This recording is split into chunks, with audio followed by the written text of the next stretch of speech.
မင်္ဂလာပါကျွန်တော်ကထုံးစံတိုင်းမိတ်ဆွေတွေကိုမုတ်စိတ်ဖြစ်တယ်ကြာနော်လက်ရှိဘာကိုမျှဝေပေးနေလဲဆိုရင်ကျွန်တော်ဗားတက်တွေဆိုရင်တော့စီပတန်လို့ခေါ်တယ်ဗျာနော်ဒါကကိုလိုချင်တဲ့နေရာပေါ်မှာ site တွေကိုလိုက်ပြီးတော့ထည့်မယ်ပေါ့နော်ဥပမာအင်ကြီးဆိုလဲအင်ကြီး10လုံးပေါ့ဒီနားမှာသေးမယ်ဒီနားမှာကြီးမယ်ဒီနားမှာသေးမယ်ဒီနားမှာကြီးမယ်ဥပမာလက်ဆိုလဲလက်ပေါ့နော်ဥပမာ 1C ရလမ်း 1.2 လား 1.5 လားနော်ဒါမျိုးချိန်တဲ့နေရာတွေပေါ့နော်တစ်ထည်လုံးမှာကိုကတစ်ထည်လုံးဆိုရင်ပဲ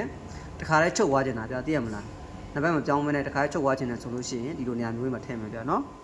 ဒီမှာဒါကတော့စုကာမီဂျယ်တီဖောက်ဆက်ဖြစ်တယ်ဗျာနော်အတိရဆရာသမားတွေကကြော်သွားနိုင်တယ်မတိရညီကိုတွေကဒါကျွန်တော်မျှဝေပေးခြင်းဖြစ်တယ်ဗျာနော်ကျွန်တော်ရဲ့ YouTube channel ကလည်းဖိတ်ခေါ်ပါတယ်ကျွန်တော် YouTube channel မှာလည်း subscribe လေးလုပ်သွားပါအောင်ဗျာနော်အခုဘာလုပ်မလဲဆိုရင်ကျွန်တော်စပြီးပထမဆုံးနေကျွန်တော်စပြန်ပြပေးမယ်နော်အစအဆုံးဒါမှလည်းအဆင်ပြေမှာနော်အဲကြောင့်မို့ကျွန်တော်အစကနေအဆုံးလေးပြန်ပြပေးမယ်နော်အရင်ခက်ခဲလို့မို့ဒါကတော့ original ပုံမှန်တိုင်းပေါ့နော်တကယ်အစောပုံစံမျိုးလိုချင်တယ်ကိုယ်ပြတ်ချိန်မယ်ဆိုလို့ရှိရင်ဘယ်လိုမျိုးချိန်မလဲဆိုတော့ဒီမှာအန်လေးကိုတစ်ချက်နေမယ်ပြီးရင်ဒီမှာအောက်ဆုံးကစာတန်းလေးတစ်ချက်နေမယ်နော်ပြီးတော့ညီမ3ခုရှိရပါလားအပြရောင်လေးတွေ့လားဒီဘက်6ကြောင်းနှိပ်လိုက်မယ်နော်ဒါတစ်ချက်အန်ဒီဘက်ကြောင်းပါပြီပြီးတော့ချိန်ဒီမှာအမှန်ကြီးလေးတစ်ချက်ချင်းမယ်နော်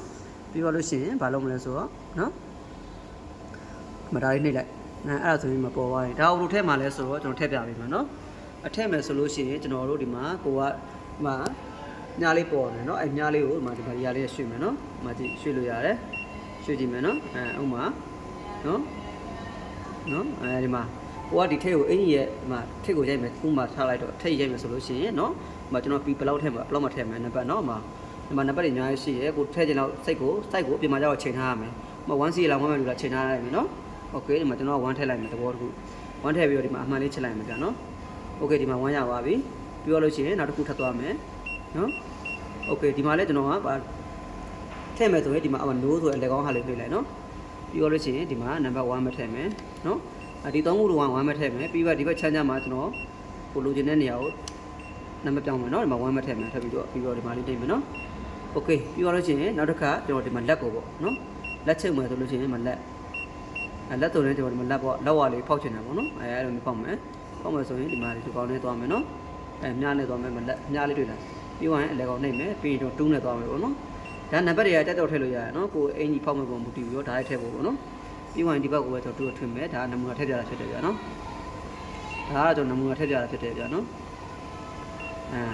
ဒါဆိုလို့ရှိရင်ဒီမှာနော်နံပါတ်2မှာပဲထည့်မယ်နော်နံပါတ်9ရောက်2နော်ပြီးရင်အမှန်လေးချက်လိုက်မယ်နော်โอเคပြီးရင်ဘာမှနှိပ်ကြမလို့ပြီးရင်ဒီမှာဒါလေးပဲနှိပ်လိုက်အောင်နော်နော်မဒီလိုပုံစံပြောင်းသွားမယ်မနော်မဖောက်လို့ရတယ်ချက်ကြည့်မယ်နော်ပြောင်းသွားပြီဆိုမကြည့်ကျွန်တော်စဖောက်မယ်ဆိုရင်မပန်းရောင်လေးပေါ်တယ်တွေ့လားပန်းရောင်လေးဆက်ထားပြီးအပေါက်ပြီးသွားမယ်ပြီးသွားရင်သူက original ပြောင်းသွားတယ်မလို့2ဆိုပြီးတွေ့လိုက်နော်ဒါမှလည်းပန်းရောင်လေးပြောင်းသွားတွေ့လား2မှာ